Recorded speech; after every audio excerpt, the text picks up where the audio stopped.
It's all misplaced confusion and anger, and then I was just like, it's called The Last Jedi, but then the movie's telling you how many other Jedi are out there. Like, everyone's a Jedi, and I'm like, so even the title doesn't even make any sense? I did read that today I read someone related to Carrie Fisher said that she was supposed to be the last Jedi. Wait, wasn't it like her brother said that she was supposed to be the last Jedi? He's been talking a lot lately, and George is getting real upset. George doesn't know what's going on.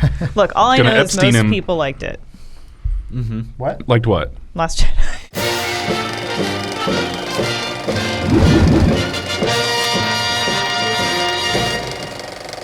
Welcome to Funhaus, everybody. This week's episode is sponsored by Hellofresh and Mac Weldon. I've got my buds Elise, Adam, James with me this week. Mm-hmm. Hello, everybody. Hey. I could always Stop looking over your shoulder. We're here. Yeah, right. You look straight ahead. I can't stand it. We're not going to leave the room. I need a mirror.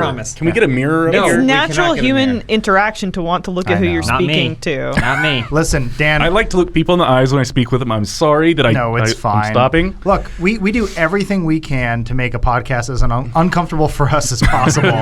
Even though we're trying to be as comfortable for the viewer. We'll fix it for you, buddy. Don't worry. No. We'll get you. We're going to get you. I'll figure it out one day. We'll get a circle desk and you'll be surrounded by mirrors. One day. We need I do want the mirrors. Okay. We need a giant donut that we all just sit in. Good idea. Around the rim of the donut. And we call it Ring Out. And the camera is in the center. And to make sure we know it's donut, we have a plate of donuts on it, and every single day they're fresh, and we just eat them. Okay. And then at some point we'll record. Is this an ad read? What's happening? You found me out, haven't to the you? bottom of that. Go ahead, Dan. Anyway, this week we're going to talk about the best TV shows that you may or may not be watching. We've been watching a lot of TV lately. Not a lot out in theaters, right? Actually, there's a ton out in theaters right now. We just haven't seen it. Anyway, we're going to talk about TV. I personally think HBO, they really had to fill a hole when Game of Thrones left, and they might really be doing it now. I think they're achieving a lot with Dark Materials and Watchmen. A few other things coming out soon. Well, everyone's trying to buy up whatever. I mean, this sort of happened. This was the Harry Potter gold rush. Oh, yeah. Of the early 2000s. You mean the Percy Jackson gold rush? Percy Jackson was a victim of the Harry Potter gold rush. But like, look, when all of a sudden Lord of the Rings and Harry Potter could be adapted with modern technology, we went, oh God, what else can we do? And that's where you saw Golden Compass and Stardust and all these other movies come out. But Cirque du Freak. Well, and fantasy being attractive to the mainstream too, right? Saying what? Fantasy becoming attractive to the mainstream as well. Yeah. I mean, because the superhero rush had begun, and now it's like, so everyone's just trying to buy up what properties they can. The fact that Good Omens got made into a show is pretty awesome. Technology reached a point, and it's now affordable to a point where almost anything you can think of, anything these crazy authors can conceive of, is now achievable, even on a premium television budget. We also it struck a new chord with audiences. Shows like Mad Men, ushered in an era of this platinum age of television. And I think, premium television helped with that. Game of Thrones, Mad Men, those sorts of shows, but then also streaming, like these streaming services wanting their premium content. Even Rooster Teeth had a push for what's our premium content for our platform. Still have a push. Yeah. Still Arizona Circle. Oh yeah. The most premium. I'd say we're the Game of Thrones of Rooster Teeth. Yeah, you get a first membership, you watch it 7 days early. Two similar things that happened around the same time. Golden Compass and Series of Unfortunate Events. Those are two ongoing series where they said, I remember people being like, well, I don't know if they're gonna be able to cram all that into one movie. No. Watch, you'll see. And it didn't really work. And now, fast forward 10 years ago, now we have these networks and these platforms that you can do a long form version of it.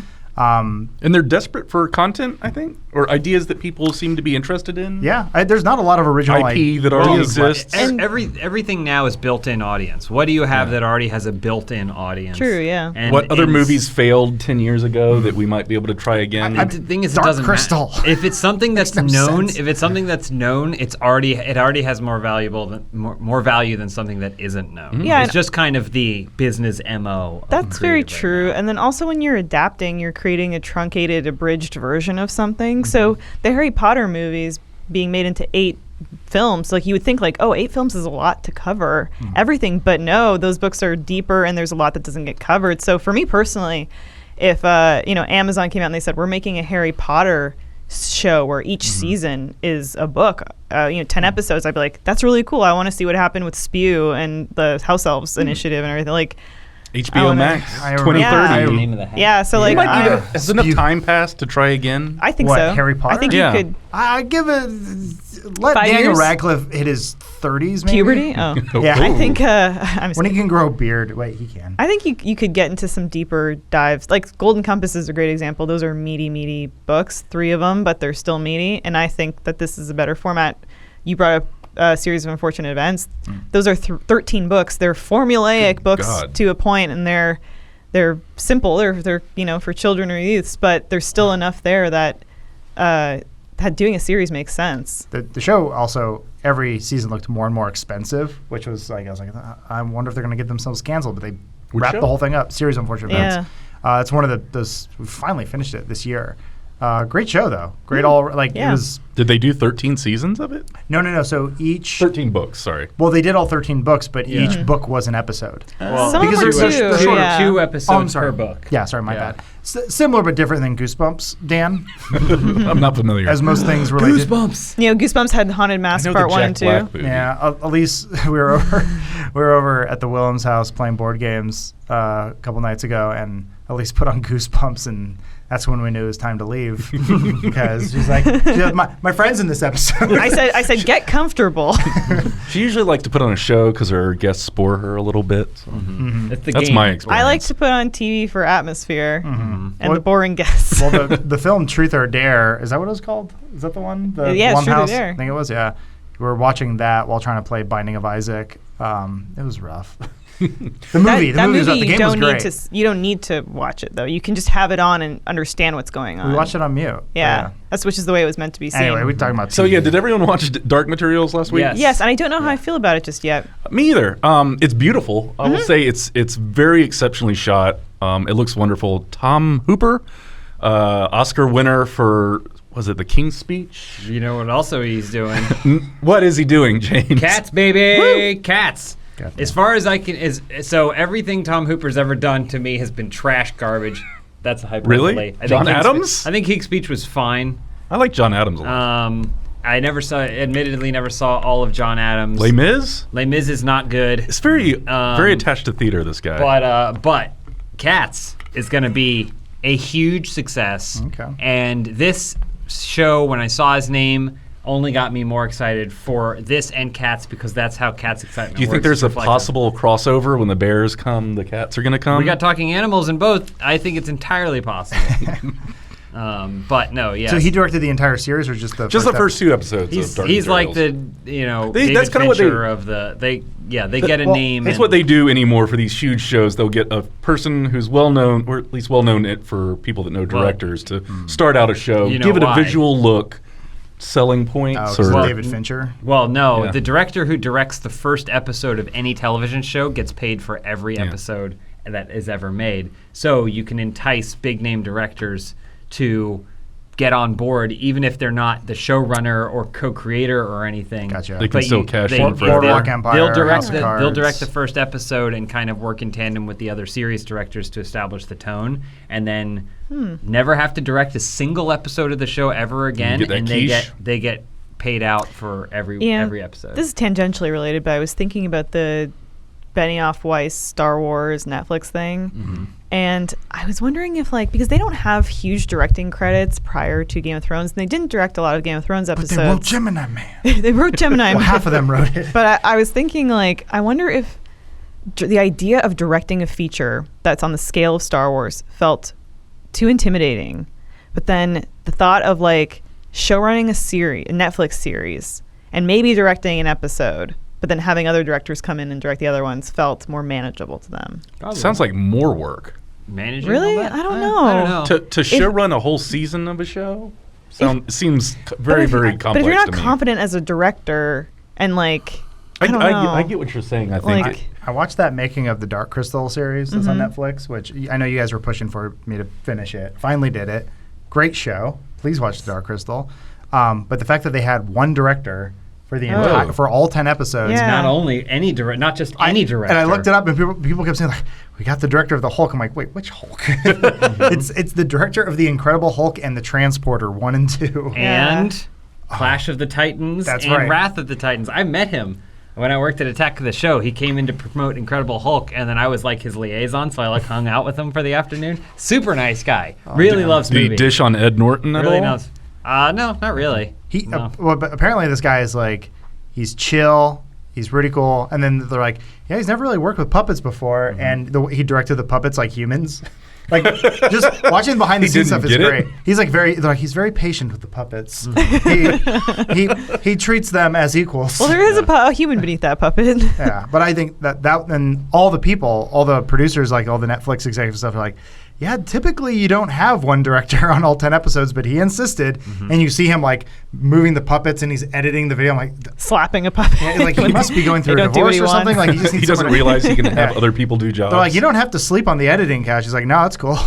I'll figure it out. But no, so Dark Crystal. Dark Materials. Dark Materials. Wrong dark. Too many darks. So what is it? Dark. Why is it that you're unsure about it, Elise? So I'll stop turning. It doesn't exactly fall into the issues that the film adaptation did, but I'm concerned that they're setting up certain characters just because they want to do big reveals for the audience that's unfamiliar with the books. Like, spoiler, if you don't know the books. Oh, yeah. Big spoiler in general. I think everything we'll be talking about on the show probably will spoil the first couple episodes, or even for Dark Materials or Watchmen or whatever we talk about. Just a heads up. Lord Asriel is played by James McAvoy. They're making him out to be a pretty nice dude, caring dude. And I wonder if that's because they want the reveal to the audience to be like, actually, he's kind of a monster. You know, it seems like they're. Who's the bigger monster, him or Mrs. Coulter? They both are. Yeah, isn't she under some sort of mind control or something? I've only read the Wikipedia. I don't know. No. She's just shitty. She's under the spell of Daniel Craig's beautiful eyes. She's bought into the James propaganda McAvoy. machine or whatever. Of the I do think the acting is pretty wonderful. James McAvoy's awesome. Daphne Keane. I think children actors are always hit or miss, and she's kicking ass in my opinion. She's great. It is interesting because if I saw the Golden Compass movie not too long ago after I read all the books, and there were some things that were really good about it, like some of the casting in the movie. I was like, oh, it's really good. Like Ian McKellen as Yorick Bjornsson, Nicole Kidman as Mrs. Coulter is way more how I imagined her than Ruth Wilson. I like not Ruth to say Wilson that a Ruth lot. Wilson isn't doing a great job. Ava Green as Serafina Pekkala. Like I don't even know who Serafina Pekkala is. James Corden. Okay, James Corden. Got it. Thank you, Tom Hooper, for bringing it back. But the little girl is way better in the show. Yeah. She's way better. Yeah, and I think Daniel Craig fits the asshole Lord Asriel more. Yeah. But that's why I'm wondering if they want James McAvoy to be this big reveal. But Nicole Kidman, she doesn't look at how she's described in the books. In the books, I think she has dark hair. But Nicole Kidman gives off very much this vibe of oh, you could see why you would trust this woman. You're drawn to her charisma. Ruth Wilson does come across as menacing, and kind of crazy. Well, you see her as a mother figure, and next thing you know, her golden monkey is strangling your little hymen. I mean Pyman. What's his name? Pantolyman. Pantohymen. Oh, I will say one thing I wasn't crazy about the first episode of the show is I'm not crazy about having another child actor be the voice of the demon. Oh. I would almost rather a professional adult voice actor doing a kid's voice. I thought the voice was distracting. Because I can't tell the difference between when Pantolyman's talking and when Roger's talking. Agreed. Kids just sound like kids, but adults can make themselves sound like different kinds of kids. And thus far in the show, maybe I'll get used to it eventually, they are already downplaying a lot the demon relationship. In the books, it's every other thought she has, she's running it by him, and he's going, I don't think we should go here. Yeah. While they're going around Oxford, the Jordan College and stuff, we shouldn't be here, Lyra. There's all this playful banter back and forth, which really showcases the relationship between a demon and a human being. Which is one of the more interesting concepts that the whole series has. Yeah. But that was the first thing I read where I'm like, they can't make this into a movie. Of course, the movie had already existed by the time I read it, but that's such an expensive thing. The show looks extraordinarily expensive. When they're in a room with several people that all have their animals flying around and birds and everything, it must be extraordinarily pricey. But the book makes it feel like there's a relationship there. Thus far, the show has just made it feel like, there's animals that hang around sometimes. There's basically just ferrets and birds. Yeah, you have familiars more than you have. And they only really ever say anything when she's like specifically addressing them. So like, what do you think? And then it's a kid's voice. I wish they had gotten like Tom Kenny to do the voice of Pantalaimon or something like that. Well, it shouldn't have an adult voice though. No, but you want Tom Kenny to do a kid's voice. It's like Rugrats. Okay, I right? got you. Yeah. So like or Howie Mandel doing Bobby's World. Exactly. Give me Howie Mandel. Yeah, something excruciating. That's how he sounds. Basically, it's horrible. One of the things that's really weird about it too is a lot of times the creature's head's so small that you can't see its mouth moving. Yeah. So the voice, you don't necessily know where the voice is coming from. I wonder if that's a VFX strategy. Yeah. It could Probably. be. I'm again not an aficionado on Tom Hooper, but the movies that I have seen of him, he doesn't focus on the details. He shoots maybe the production design. He shoots everything so broadly. Like everything is so broad, and it feels like it's not lacking in style. But I think if you want to get like a shot of that golden monkey, like going, you need to you need to actively choose that. It can't be an afterthought. And the demons in this show thus far seem like an afterthought. But James McAvoy is just so charming. He is. He's so charming. He is, yeah. I think all the world stuff, like the subtle hints, like when you see like a wide of London and you see, or Oxford or whatever, like you see. The world is really, I could watch a whole show about this weird Oxford where you're like, give me a flooded. coffee table The book. flooded part was really neat. I always thought it was weird with the books how they start with the Azrael plane of existence or whatever, and then where it moves onto, which the movie completely forgot to even mention. I thought that was the more interesting thing is when it gets to the second book, and then it's almost like going from Dark Tower 1 to 2, where you go, whoa, holy shit. Like, it was kind of weird that you start with the weird steampunk universe, or what is it? They use some, what are they called? The lights? I don't know. Everything has a weird, like a menthol light or something. Like everything's got a weird, they do a lot of world building in the first book and the first story, which is almost a little intimidating, I think. Whereas the second one, I think it sort of grounds it a bit more. Let's take them to and then it kind of combines. World. Yeah, I'm curious for that reveal. Like, I just want to see how it ends. What's the matter? What's wrong? I'm not super familiar with the show. I do remember very little bit about the movie, but how is Lin-Manuel Miranda supposed to be this cool sky cowboy? Don't know. Like, is this people that are more familiar with this character? Is this miscast? If they can sell me on Lin-Manuel Miranda, that will be the greatest trick the devil has ever pulled, even though he doesn't exist in this world. No, there's only God or Matreon or nothing. Matterhorn. I like Lin-Manuel Miranda, but he is literally described as Sam Elliott in the book. Like, it's everything minus the part where he goes, the Mephellas, they look like this, and it's Sam Elliott as Lee Scoresby. I think if he had been interested getting Sam Elliott, but then I also think about it, and I'm like, in this adaptation, would Sam Elliott have felt natural in the adaptation? Would he have felt natural in the James McAvoy adaptation? I don't know. There's just nothing dangerous or cool or scary about this guy. To me, Lin-Manuel Miranda he's effeminate. He always feels boy. like he's acting for stage. It's exactly. like when you that shot they just showed in this trailer we're watching where he's rubbing he's scrubbing the counter. It feels like someone doing over the top theater acting. Yeah. I expect him to start singing at any point.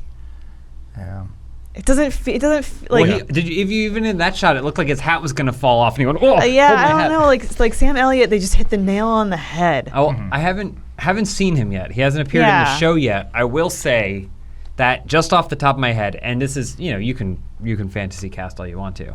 Speaking of Sam Elliott, Bradley Cooper as Elise Scoresby probably could have worked. Doing his Sam Elliott impression. Costner. He's got some gruffness. I mean, yeah, maybe even Kevin Costner. Anybody that's played a cowboy before. Someone who looks like they have a past. Oh, Kurt Russell. Yeah, Kurt Russell, like I mean, there's a lot of people haven't seen it. Maybe he's great. Maybe they've translated. He could be great. characters. I'm a big fan of adaptation and not feeling like the rules that are defined in the book are the rules you have to follow. But everything else that we've seen thus far seems pretty, with the exception of the relationship between demons and humans, is like pretty much to the book.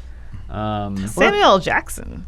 I mean, sure. Could have been Lee Scoresby. He refuses to run. Think about him in afford Hateful him. Eight. Yeah, he wouldn't have run. Here's another thing about the show. Look at just The casting in general is pretty diverse, and I kind of dig it. That might be what Like, they're going for. they're just like it doesn't matter. Like it's a fantasy world.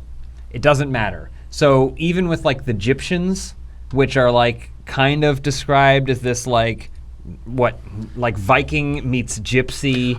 That's one thing I didn't Race. understand them at all. Like, Yeah, I had people no or idea what was whatever. going thought they were on. snow people. I thought they were supposed to be like the parallel for like the Roma, I thought basically. I assumed they were just gypsies Well, Can't say that word They're and not Egyptians. they're these like water-based. They don't lower class. live on the river? But they good. That's The what But like they I'm have like a house the and an old show- castle. a traveling people, people without it, I like was very like the confused. Roma. That was my big negative on that pilot episode. Was I had no idea what was going on with those Well, people. I would say the big thing about the misstep in the first episode is that when it cuts to it, they don't look any different. They don't look like they're struggling. They don't look like they're in any sort of different socioeconomic status. I mean, they are than less people white. who are up in there. Kind of, but even the woman who loses her son, spoiler, who loses Billy, she just looks like a regular woman, just like a regular lady. Yeah, but I mean that's Little kind cuckoo. of like the Roma in Europe in our world, where like they maybe aren't impoverished. Some are, but then like they just don't always have opportunities. I mean, I just watching it, I was like, I feel like people aren't going to have any idea what this group is or what's going on because it just feels like another group of people and not a different group of people.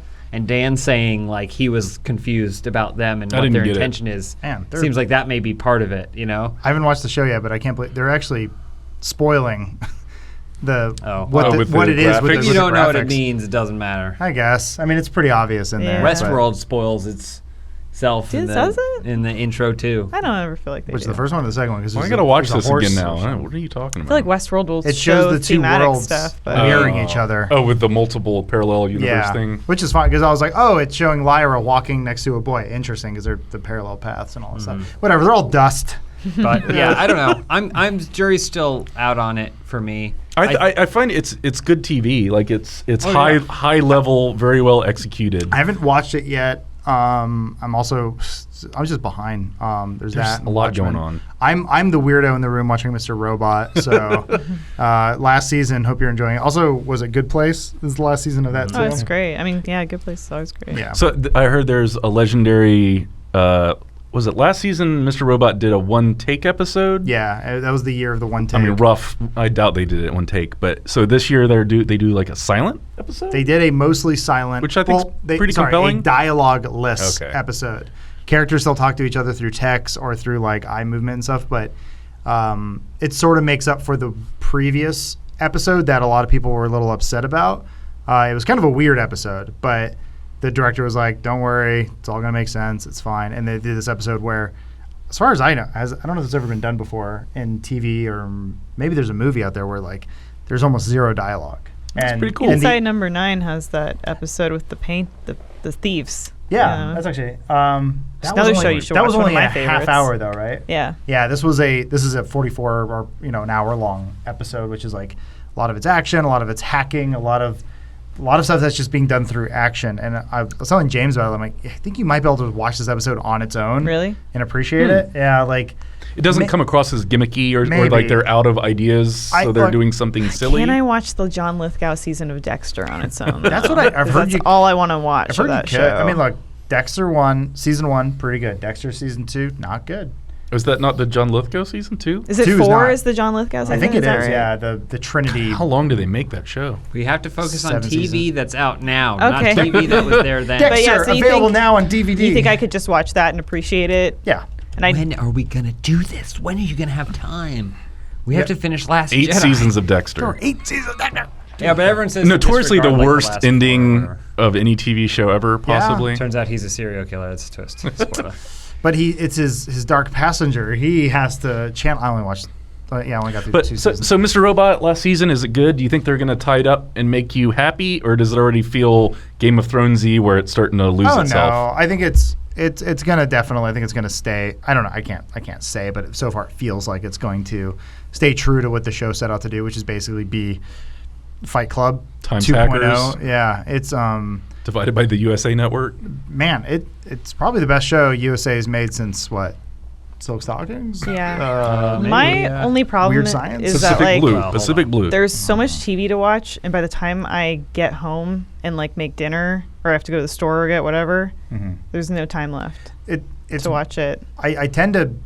The show has to be really good to basically keep me on track, or it's got to be short because you're right. I'm digging short recently, to tell you the truth. Well, because I got tricked into watching that Stephen King Hulu show. That was a tricked segue. you? I was trying to set up a segue. Man. Oh shit! I can't God damn it! You I need to can't- like Okay, tap start me it with again? your Oh, shoe yeah, or try it something. again. Sorry, what were you gonna What say? was your? I can set up again if you want. Yeah. Let's keep going.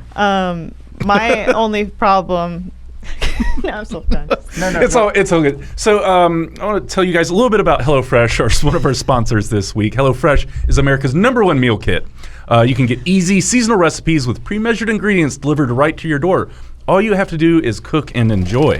HelloFresh is home-cooked meals made simple. They make cooking delicious meals at home a reality, regardless of your comfort in the kitchen. From step-by-step recipes to pre-measured ingredients, you'll have everything you need to get a wow-worthy dinner on the table in just about 30 minutes. Say goodbye to endless grocery store trips and takeout food. HelloFresh has you covered. With HelloFresh, you will make deliciousness part of your every week. Break out of your dinner rut with HelloFresh's 20-plus seasonal, chef-curated recipes each week. There's something for everyone, from family recipes to calorie-smart and vegetarian, and fun menu series like Hall of Fame and craft burgers. HelloFresh is flexible and fits your lifestyle. Add extra meals to your weekly order, as well as yummy add-ons like garlic bread and cookie dough. You can easily change your delivery days, food preferences, and skip a week whenever you need to. I personally love how easy HelloFresh makes preparing dinner. I know that I can have something hot and tasty on the table for my family in about half an hour. I don't have to hunt down a recipe or tangle with a grocery store. HelloFresh takes care of the hard stuff. I'm a taco dude, and they always have great new spins on tacos,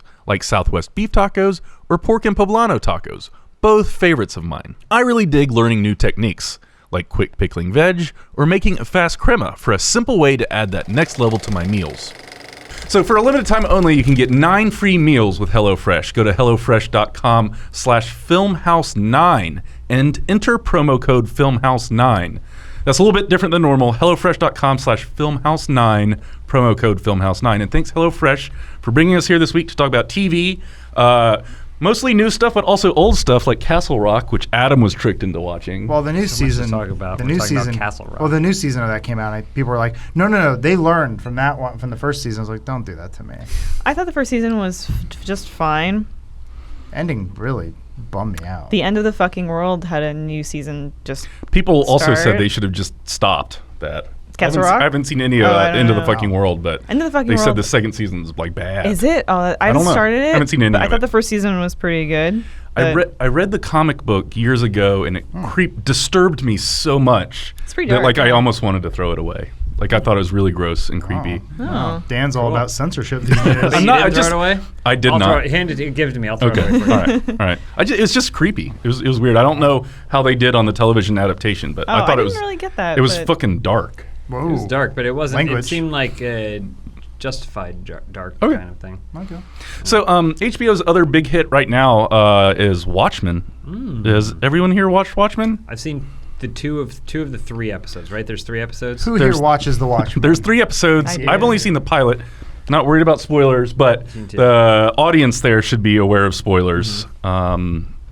Just caution. For me, for someone who hasn't watched it yet, Damn it, Adam. what? I was watching Mr. Robot through and through. I Yeah. thought this was a Dark Crystal discussion. They know speak. I know hear. You can spoil the show for me. It's fine. I'm more curious, probably for someone who hasn't watched it yet. Does it take place in the comic book or the movie universe? It follows the comic Hold book on, universe. the movie is pretty close to the comic book. There's a big change. Well, at the it's end. all the big difference is the ending. One of the big differences in the comic in Zack Snyder's film is the ending, where Ozymandias' plan in the comic was he gets this kind of telekinetic space squid. Yeah. Teleports into Manhattan and kills millions of people. Supposed to unite the entire human race behind a common cause of an alien invasion. That's his big plan. Spoilers for the Watchmen comic.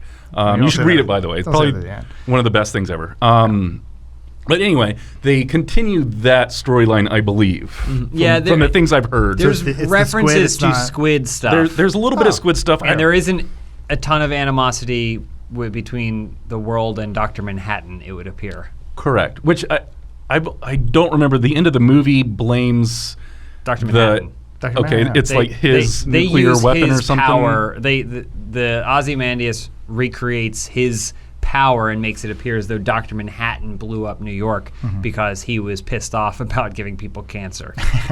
Which I honestly didn't hate the change. It's not the worst change. It makes a little bit more sense than the giant squid thing. Slightly disagree. It definitely makes more realistic sense. Yeah. I don't see that uniting the world and ending the arms race and stopping nuclear Armageddon from happening. Unlike Alan Moore. The squid, do you see him doing I that? enjoyed the movie. It's like an alien invasion. Would unite people more. I don't know. I thought Dr. Manhattan made more sense. Yeah. He was a known logical sense, yes. A known thing that was was like almost creating an antagonist for the whole world. Anyway, so this is not the TV show. Anyway, that's fine. I'll talk about the movie. So it does take It takes place. I would say only having seen the pilot, I don't see a lot of Watchmen. Like, this could have just been its own show.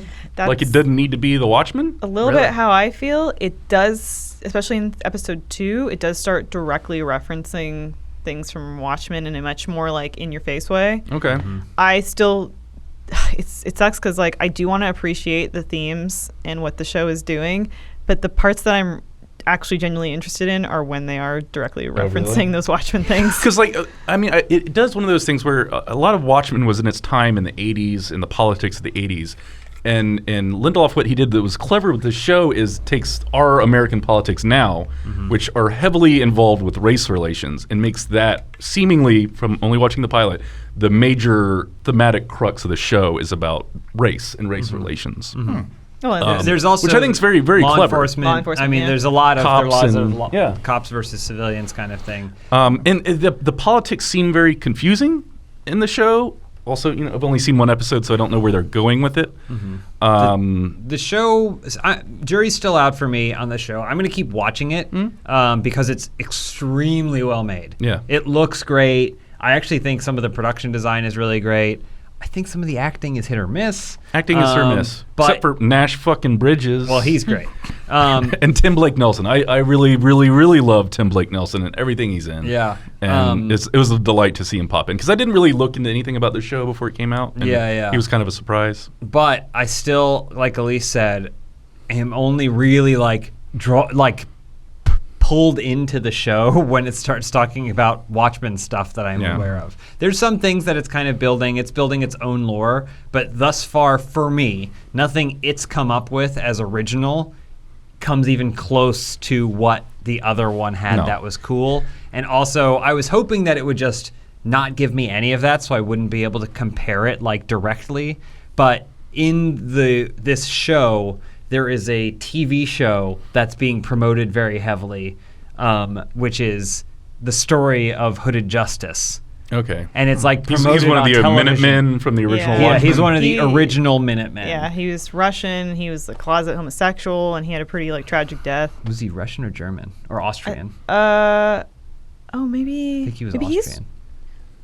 I don't know. He was Russian. German. Anyway, either way, was that even him? Was that a strong man? These are things that the show within the show discusses, and I'm very invested in. Yeah. And there's one sequence where they show a fight scene of Hooded Justice in episode 2 from that show, and I was fucking in it. It's great. I was in it, and it was awesome. So the action was good? And then, but then it went back out to the show, and I was like, oh, I'm less interested in this. So you want to watch the show within the show? I do really. Okay. Is this like a Fargo situation? Fargo season 1, where the show is it takes place in the Fargo universe, maybe, and then they do something where they show just a little bit that connects it to the movie, but it was enough to go. It's very clearly, especially with all the Rorschach stuff. It's very clearly it's explicit. Rorschach explicitly state, pretty much that they should give you some other context, because in Watchmen you kind of only get one point of view on America, and it's through the superhero initiative kind of thing. So you do get other cool stuff, like you get to see, what race relations looked like pre-Vietnam and stuff like that. That was maybe one of the more. I'm sorry, keep going. No, I was going to go off on a tangent. No, it's okay. Go ahead. One of the more fascinating parts of the show is the way it opened, and educated me about a part of American history I didn't know about, which was the Tulsa Race Massacre. Some people call it a riot. Seems like there was a lot of murder to me. But I was listening to NPR when the show came out, and Lindelof said he was reading Ta-Nehisi Coates' book about reparations, or the argument for reparations. But anyway, I think it's really cool that a show like this, Watchmen, it's about superheroes, but it actually educated me about American history, part of American history I didn't know about. Pretty dark and scary time, actually. Yeah. But I think that's a cool thing to do in a sort of superhero show on HBO, is to educate people about American history. I don't know. That is really interesting. But it does it in such a way that you're like, is this alternative history? Like, well, that's unless the clever you take part that about extra it. step to to actually research it like yourself. I think a lot of people are just going to think it's a fictional made up part of the show. I think that makes it more fascinating, that it seems so surreal that people would not even know it's real. The one thing I do really appreciate about it is that it's scaffolded in a world where the Watchmen are either like condemned or iconicized, so society is shaped by them existing. And I love when media or like cinema or comics do this, because one of my favorite fan theories is that in the Tarantino universe, because Hitler was murdered in a movie theater, that's why everyone's obsessed with movies. That's so cool. And like, I love that, the dynamics that you do see playing out in society are attributed to like the fascination with this era of Watchmen and everything. Like, I think that's a really cool way to structure the show. So, okay. I'm trying to figure out, as someone who hasn't watched the show yet, it takes place, it's in the world where Rorschach dropped off the newspaper ran his thing. Yeah, not just any newspaper. It was the New Frontiersman, which was a conservative newspaper. Okay, so that was one question I have about the show, is tying Rorschach's craziness to what is essentially alt-right white supremacist group in the TV show. It's because that connection is a stretch for me a little bit. Why is that? I think Rorschach would have beaten the shit out of a bunch of white supremacists. But that's the one thing I actually like about the show, is that like it doesn't matter what's legacy. said. People have just it's the Bible, right? Fake like news it just or matters. whatever. It matters more on who gets their hands on it and the perspective, the lens through which they filter it Twisting than it does the what's truth. actually said. I was listening to a thing yesterday about the guy who coined deep state, or he's not the guy who coined it. He read it in another book, and he's like, "That's not what I meant by deep state. You've run away and done something different with it." Yeah. But it's like it's no longer what his intention was. I was like, that does happen even recently, where like, yeah, that probably I could see. I don't know, even our founding fathers seeing what we've done with our own country and be like, no, that's not what we meant. We're like, we're doing this for you, George. So I guess that is a fascinating way to think about it, is just the way you can take information, twist it for whatever needs or goals you might have for it. And then Be careful if you haven't seen it all watching much of what I'm showing, because I think this might be spoiler heavy. I have no idea what's going on. I mean, it's a wacky show. Like I dig it for its strangeness. Honestly, it is very strange. I would say it's like a half step between regular television and Legion. Okay. In terms of weirdness, and just having asides, and it does feel a lot like Damon Lindelof will be like, "What am I into right now?" Mm-hmm. And then he'll go like, "I'm going to put that, I'm reading this book. I'm going to put that in. Mm-hmm. I'm watching this show. I'm going to put that in. Oh, I saw a cool news story. I'm going to put that in." And I think it makes it a very eclectic thing. I don't know how coherent it feels, especially the way episode 2 ends. You're like, what? I kind of worry about that. You just thought that was cool. Honestly, I think he's got a little bit of a legacy of throwing cool shit at you, audience assuming that it's going to come together in a coherent way at some point, and now it's just never ever the plan. It's just the plan was to throw cool shit at the screen. Okay. Yeah. Mm-hmm. I mean, so that worries me a little bit. I believe they've said that the first season of the show is a self-contained story. Mm-hmm. I feel like I read that somewhere. Listen, I'm not sure. David Maybe the Lindelof, audience can correct me. after Lost, I think was like, never again. and then he made Leftovers. No, what's the Ridley Scott Alien prequel? Oh, Prometheus. Then he made Prometheus, and he was like, okay, now never again. Well, he was one of like 9 writers on but that. So still, I think I would say that he probably has, after Leftovers, he probably has a pretty good idea where he wants things to go with this. Wasn't Leftovers someone else's story? It's a book. It's adapted from a book. it's based So on the he's getting credit. Bible. Yeah, but this is I also don't know based how much on something. I don't know how much he It's a changed show. in Leftovers or expanded. I I don't know. don't know. I didn't see any of it. But he, like, sad. I think what he probably likes to do is he goes, okay, well, now I have a beginning. It feels like the show has a beginning and an end, and then he left a lot of blank space for stuff that he thinks is cool and stuff for other writers to have fun with, or things for him to have fun with, or things for him to throw in, is what it feels like the show is going to be. Which, if you're like a diehard Watchmen fan, you might not get much out of this. No. Or you might be like me watching it and going like, that's what I wanted as it passes by the window. Would Alan Moore enjoy this? No. Fuck no. You like cursed him. He hates it all. But Alan Moore, whatever. They fucked him. They screwed him over. Alan Moore should own the Watchmen. He should have gotten paid for this. Like this should be his thing. Though? No. I thought he said like DC tricked him essentially. Yeah. They're like the story as I understand it is they're like, go you and Dave Gibbons. Dave signs off on all of this, by the way. I think he's fine with everything. He seems like a chill guy and less insane. But the way I understand it is Alan Moore, Dave Gibbons, DC said, go make this thing. Once the comics go out of print, it's yours. So go put your blood, your sweat, your tears, work your heart out on this thing because it's going to be yours once it goes out of print. Mm-hmm. And the tricky thing was they kind of juked it around so it just never went out of print.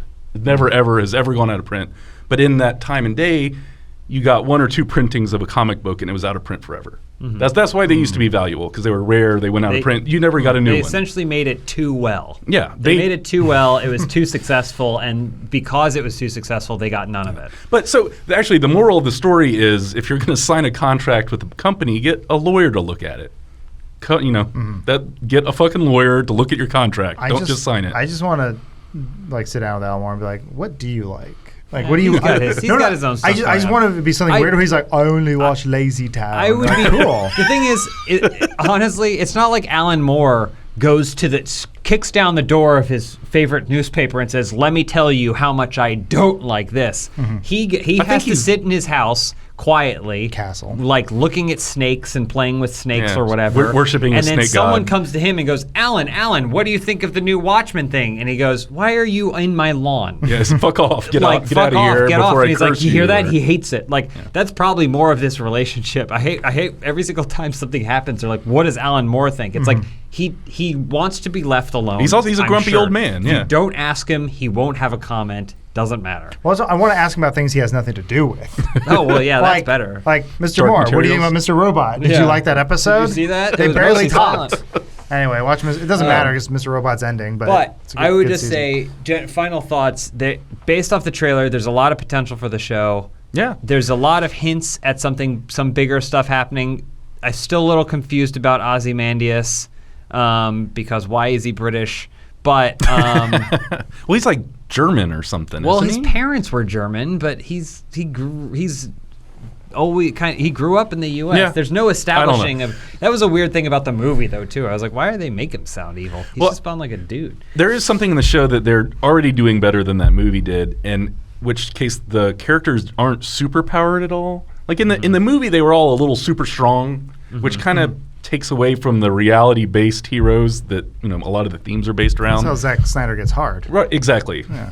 Slow motion punching through a wall. Hell But yeah. at least in the first episode, the superheroes are just normal people wearing masks. There's some magic martial arts Oh. in episode 2, at least. Yeah, she knows They're kung like, fu or something, they're like right? the absolute undisputed best MMA fighters of all time. So there is some Are of they that. are they breaking the laws of physics? Are they like punching through walls with hands? No, but I and- mean, would you really use a back-spinning roundhouse kick in a fight unless you were a superherero? I guess So- they have to make it a show, right? They've yeah. got to Which put is action fine. scenes I don't think in it. it doesn't blow anything for me. Watching it, I wasn't like but yeah, I don't know. I'm gonna let it simmer a little bit. I will it's watch made more of too it. well to disregard. Definitely. Exactly. And I do think whatever he's saying or doing politically is interesting. I don't know what he's saying yet. Yeah. But especially like there's a scene spoilers, in the first episode where a cop is pulling over some random redneck, and he's got to call in and get authorization to pull his gun out of this electronically locked holster. And that concept, I just found it fascinating. It was super smart, really fun and cool. Seems like a place we could get to in reality. Yeah. You know, a reality where an alien squid bombed Manhattan. It's very weird, like hairline dystopia. It's not quite dystopian, but parts of it seem real dark. Yeah. So I'll watch it. Fine, you convinced me. all right, you did it. No, I think you should watch Dairy Girls, Adam. What the hell's Dairy Girls? Glad you asked. It's on my list of things you should watch. Is this an ad read? What are we doing? That and Search Party. Oh, I love Search Party. The first week John Smith started here, he told me to watch Search Party. It's in my notes. I still have it. I haven't watched Where are these it. crazy notes? I watched the first season when we shot 11 Little Roosters. That was when the first season came out. Yeah. And second season's great. There's a third season that's coming. It's actually coming to HBO Max, I think, which it used to air on TBS, and it sucks because like the past two seasons came out I think in like November or December, but now it's coming out in like spring 2020 or it's coming with the launch of HBO Max, and I'm like, damn, Warner, like, is it because of you that I'm getting it later than I normally would? Maybe. What are they? That you're getting it at all? What is the concept of the show? The initial premise is that there are these four friends, and they have a acquaintance from college that goes missing, and they sort of take it upon themselves to look for this woman. And it sort of spirals out from there. That's like the initial thing that gets you in. Okay. Is it a comedy? It's a dark comedy. Okay. But I think it's awesome. Anyone in it that I would know? Aaliyah Shawkat, and then there's a dude that he's popping up in more and more. I don't know his name. Greg Grumberg. No. What is the one thing he isn't? You'd recognize a couple of these people. Holly I think Madison. if you saw Robert them. Redford's the president Oh. On the show or just that's the of the show. it's just So mentioned. John. Oh, is sorry. it? This is John good. Reynolds or John Early? Early you would recognize. Oh, well, yeah. But you have to go like Wikipedia IMDb or needs to whatever. have more pictures. It's hard to read all those words. So yeah, Watchmen's really good. Yeah, fun. It is. It's something I honestly dismissed outright. Thought it was going to be terrible. I Other have than to the fact that it's on What's going on HBO. with Watchmen? Thought we're moving on. Oh. Thought we were talking about Dark Crystal. Well, Oh yeah, Dark James Crystal. was bringing it back around. I don't know. It's free on Netflix. So BoJack watch Horseman it. is back. So, unlike Damon Lindelof, Mack Weldon has a mission that is very simple: to make sure all your basics are smartly designed and shopping for them is easy and convenient.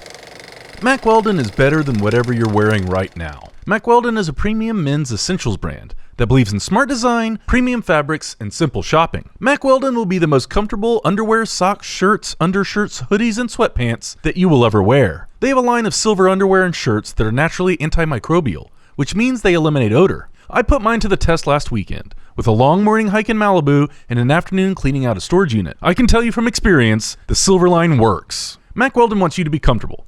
So if you don't like your first pair of underwear, you can keep it, and they will still refund you, no questions asked. Not only does Mack Weldon's underwear, socks, and shirts look good, they perform well too. It's good for lifting weights, cutting YouTube videos at work, going on hikes, and just everyday life. I just put in an order for new Macs a few weeks ago, and I truly love my new, super fresh underwear drawer. I really dig Mack Weldon's original 18-hour jersey boxer briefs. I like a bit of leg on my underwear, and I love America, so I got their Americana package. Red, white, and blue, baby.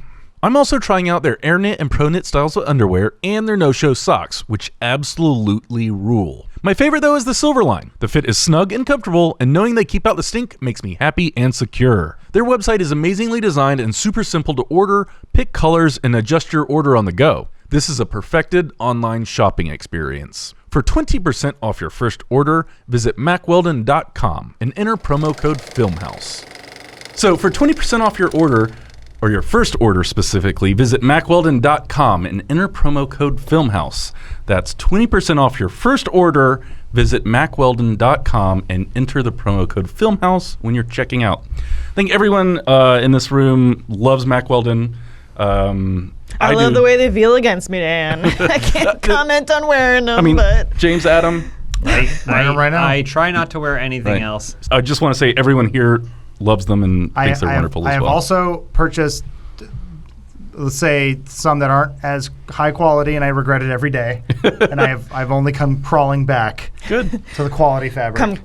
Crawl back to the Mac. That's good. Crawl Mac back to the Weldon, if you're watching, you're welcome to use Crawl Back to the Mac. So yeah, thanks Mac Weldon for bringing us here this week to talk about what's good on TV right now. We really appreciate it. Yeah. Like I said, my two big recommendations. I can walk away from anything. I got into The Good Place because these guys, they said it was really good. I believe them. And Mr. Robot, they refused to watch it, but That's I not love true. it. We watched 9 episodes of season 1. Oh, you gotta get to season 3. I'm mostly through Mr. Robot. I haven't seen any of the new season, but I dig it too. Guys, I'll give you my quick ones. Yeah, what else you got, Elise? Watch Dairy Girls, it's on Netflix. Dark Crystal, it's on Netflix. BoJack Horseman, Netflix. Search Party, TBS, you can buy it on Amazon. Toast of London, Inside Number 9, and Big Mouth. Big Mouth also on Netflix. What is Inside Number 9? It's one of my favorite shows. It's I can't talk. I talk about it on this podcast or on different videos and stuff enough. But okay. I would say it's like a it's like a less serious Black Mirror. It's a Black Mirror that's more focused on, I'd say, social interaction. Kind of has a the human condition. It's an anthology series. And then almost, I think every episode takes place like in one location. Yeah. Which makes it. It's they're the one-act plays. They're all tied around a number Zone. 9 of something. So like the number 9 dressing room in a theater, the number 9 house on a street, the number 9 size hotel shoe. room, Shoe 9 size size shoe. 9. Yeah. So But this it's all isn't the Jim tangent. Carrey movie where he's obsessed with That's number 23. Oh. It's close, Dan. That's good. Similar to his character in that movie, you are finding a pattern that doesn't exist.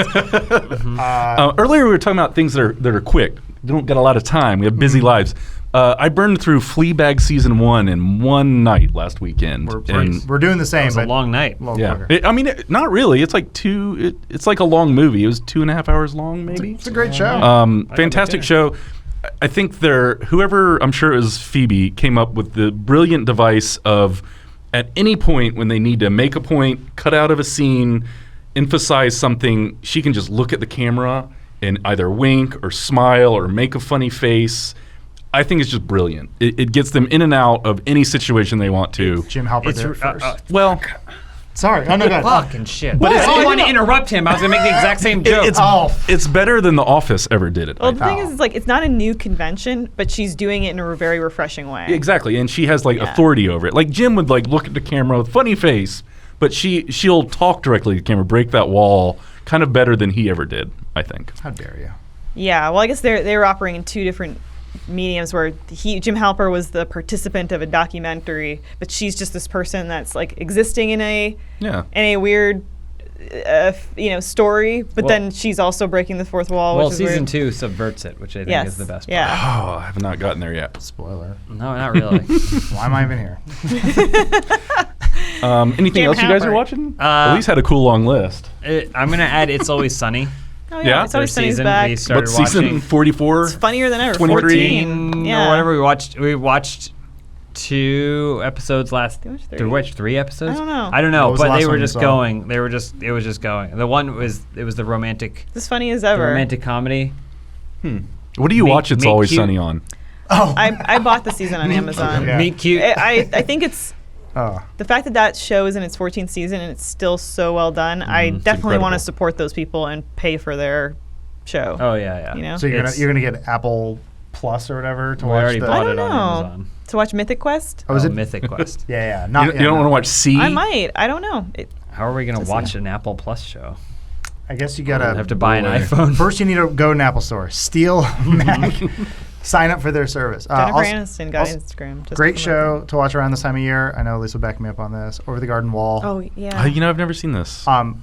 Did they Uh, do some new re-edit or something? They did. They got a bunch of animators to like re-edit the first episode with their own animation. Was it's the first super one charming. subpar or something, or is that just a clever No, thing to do? I think they do this a lot of time with shows where like animators just as a grassroots fun jam thing will like be like, let's all take sections of the show and re-edit and we'll cut it together. And but you're right, like it's a total fall show. A little life hack too. I think because it's only 15 minutes long on Hulu, you can watch it basically without ads.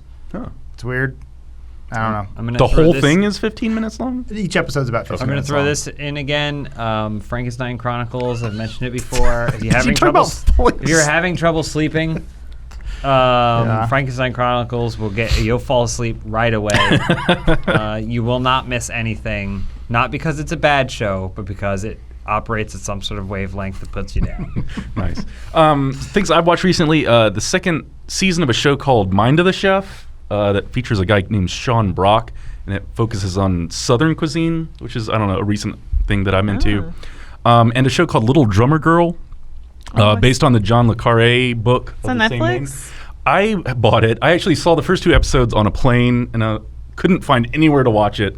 Didn't want to steal it, so I decided to buy it. Maybe a dream he had.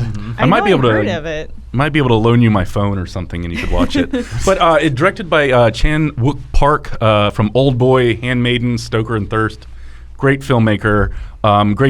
Based on a book from a really wonderful spy thriller author, Jean le Carré. You would know him from Tinker Tailor Soldier Spy, Constant Gardener, The Night Manager. Accepting an Oscar? Yeah. Sorry, I'm just trying to get through this quick so we can get to one more story. But it stars Florence Pugh from Midsummer, Michael Shannon, and Alexander Skarsgård, who are always wonderful. Good cast. But yeah, it's a great cast, really well shot, fun. It's only like 6 episodes long, so it's not too long. But fun little spy show. Thanks for that, Dan. I think maybe the other story we have time for, maybe we can get to 2, but there's been some new Batman casting rumors, which could almost be a new segment that we do every week, talking about who's being cast in the new Batman movie. Who's the Penguin now? Colin Farrell, apparently. Okay. I'm the Penguin. This dude, Boss Logic on Insta, did some art of Colin Farrell as the Penguin. I don't know. He doesn't look super penguin-y to me. I always like when people do this because they basically they cram someone else's, like some previous version of the look into a different character. Yeah. I remember after The Dark Knight came out, someone was like, could you imagine Kristen Bell as Harley Quinn? But it's like, you just crammed her face into a Photoshop. He looks neither like Colin Farrell nor the Penguin. Exactly. So the other rumor essentially is Andy Serkis as being Alfred. I think isn't that confirmed? Is it? I thought that was It's hard to know anymore, honestly. And people are talking Colin about Farrell was rumored. He's doing this for money to fund his Venom project. Said he needs more for Venom. So this is unrelated. I can send this to you, Dan. But I was looking for a gift for a loved one. It's getting a wireless charger, and on the gift they had a picture of Fantastic Beasts, but for some reason they decided to Photoshop Johnny Depp's character Jack Sparrow on there instead of his character as Grimmelwald. Something for everyone. I had to take a screenshot. I was like, this is why they really went far out of their way. That's movie news. In Venom news, though, Tom Hardy instead a picture including the tragedy and comedy masks. I don't know. This is stupid. Because Carnage is... Carnage Does isn't he have it? comments turned off? Maybe so. Man, I don't know. That's good. What are you afraid of, Tom? What if okay, throw this out there. Tattoo? What if no one commented? Oh. Like the movie, people saw it and forgot about it and walked away. One last story, biggest story of the week. Biggest story of the week is the Dooku's back. No, sort of? No. No? But yeah, they did release a trailer for a movie called The Invisible Man that's coming out in early 2020, starring Elizabeth Moss. I think she's pretty great. This movie looks terrible, though. Is this Hollow Man? It is. It looks really bad. It's just like abusive. Imagine the story of the Invisible Man from the perspective of someone else. What? That's not fun. Put out fire, Invisible Man. Also, the coolest thing about the original Invisible Man is how the power corrupts him. The story, according to this trailer, is that he's an abusive spouse. He's an asshole scientist, abusive husband. He's an asshole scientist, boyfriend, I don't know. Abusive spouse, and then she does the sleeping with the enemy and tries to run away. And then, so to get back at her, he fakes his own death, but actually invisibilites himself. So are we rooting for him? No, he's a bad boyfriend. Just because of how she looks, Invisible Man's evil. my hero. Well, it's just like it should be like a good Invisible Man story is a tragedy. Hollow Man's a joke, but it still starts with this kind of charismatic, cool guy who's got everything going for him and is just so caught up with winning that he doesn't realize that he's going insane and like it's doing things to him. It's Okay. like it's completely lost It's just a movie that they didn't have to film half of the actors. Yeah. Okay, I already figured it out because they showed enough of the trailer that I know how it's going to end. Mm-hmm. It's so dumb. She goes to the science lab at the end and she invisibles herself. Oh, no. So they have invisible fight? They have an invisible fight and it's just in an empty room. And all you hear is, whoosh, you're putting me in a chokehold. That's impossible. I think that's it. You got it. It's so good. I want to see this movie. Well, I can't. It's going to be terrible. It's invisible. Or watch a better movie, Memoirs of the Invisible Man. Yeah. Starring Chevy Chase. I'll say has anyone here seen Upgrade? I've heard wonderful things about this movie, but it's same director. So I mean, you can tell because he has a shot in there where it's the person and then they hit the ground, and that's what Upgrade. Make an Invisible Man movie where he's a spy or some shit. And he goes out and he does like espionage missions. Just figure out what the heart of the story is before you start making it. And it's not the story of the abused wife who looks already like a crazy person because everything Elizabeth Moss is in, she looks like the villain.